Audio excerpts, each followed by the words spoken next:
பிள்ளையார்பட்டி விநாயகர் கோவில் தமிழகத்தின் சிவகங்கை மாவட்டத்தில் அமைந்துள்ளது. இந்த கோவிலின் முக்கியத்துவம் என்னவெனில், இங்கு உள்ள விநாயகர் சிலை அருள்மிகு கற்பக விநாயகர் என்ற பெயரில் அறியப்படுகிறது.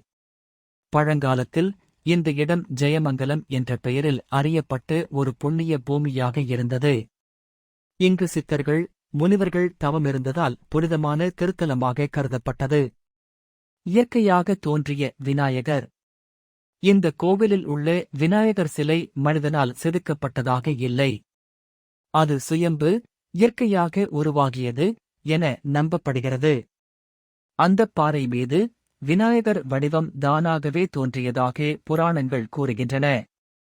அதனால் இந்த விநாயகர் சிறப்பாக போற்றப்பட்டு வழிபட்டனர்.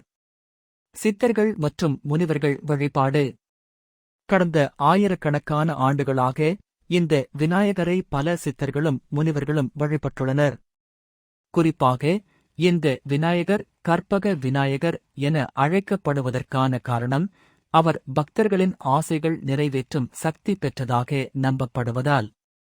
புராணக் கதைகளின்படி, ஒரு காலத்தில் முனிவர்கள் கடின தவம் இருந்தபோது அவர்கள் மீது எந்தக் குறையும் ஏற்படாமல் காக்க வேண்டி விநாயகரை வழிபட்டனர்.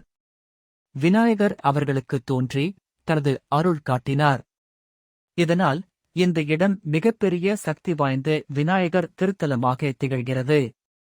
இங்கு இருக்கும் விநாயகர் சிலை இரு கரங்களுடன் காணப்படுகிறார். ஒரு கரத்தில் வலம்புரி சங்கம், மற்றொரு கரத்தில் அங்குசம், ஒரு வகை ஆயுதம் காணப்படுகிறது. விநாயகர் இடது காலை மூடி வலது காலை முக்காலும் உயர்த்திய நிலையில் இருக்கிறார். இவரை வழிபட்டால் திருமணம், கல்வி, தொழில் வளர்ச்சி போன்ற காரியங்களில் முன்னேற்றம் கிடைக்கும் என நம்பப்படுகிறது.